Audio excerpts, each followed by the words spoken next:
আমরা সবাই মুসলমান মিলে দাবি করি, কিন্তু আল্লাহ তারপরও কেন বললেন ইমানদার মোমেন বান্দারা মুসলমান না হয়ে কবর বানাবে না? তাহলে বলেন আমরা আর কয় টাকার সামনে বাকি আছে, ঘর করা পার হয়ে উঠে যাইতে হবে। কবর মা গারা কারা বুঝতে একটা বিভীষিকাময় জায়গা। আল্লাহ বলতেছেন ইয়া বাদশা বিকেলা সাজিয়ে আমার পাকেও বড় সাংঘাতিক সেদিনকে কিন্তু আমি একটু দয়া করবো না, মায়া করবো না। যতদিন দুনিয়ার পরে নিশ্চয় গেছে গেছে অতদিন আমার দয়ার পরে তোমরা শুয়ে আমার নাম বলনি, কিন্তু রিজিকেই বন্ধ করিনি। আমার নাম বলনি, আমি তোমাদের হায়াত বন্ধ করি, নিঃশ্বাস বন্ধ করিনি, বাতাস বন্ধ করিনি, সূর্যের আলো বন্ধ করিনি।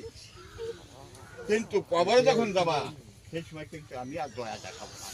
কিন্তু আজকে সেই জায়গায় উদ্বোধন করছি, আমরা যেখানে উদ্বোধন করছি সেই জায়গাটায় সবচেয়ে বড় একটা স্মরণ রাখার দিন। আজকে হুজুর যে কথাগুলো বলেছে আসলেই আমরা আল্লাহর কাছে অপরাধী, রাসূলের সুন্নাহর কাছে আমরা অপরাধী। আমরা অপরাধ থেকে কি করে মুক্তি পাবো সেই পথ আমরা এখন পর্যন্ত জীবিত থাকতে খুঁজে পেয়েছি না। ওয়াকিল জামানা আলহামদুলিল্লাহি রাব্বিল আলামিন। আসসালামু আলাইকুম ওয়া রাহমাতুল্লাহ। ধরেন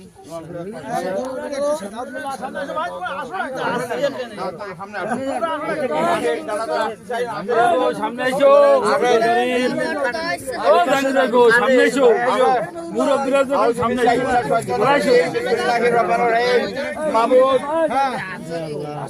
জীবনের জন্য তারা যেখানে শুয়ে আছে তাদের একটা সুন্দর মণ্ডিত করার উদ্দেশ্যে আমি এই উদ্বোধন করলাম। মাবুদ তুমি সহযোগিতা করো। আমিন।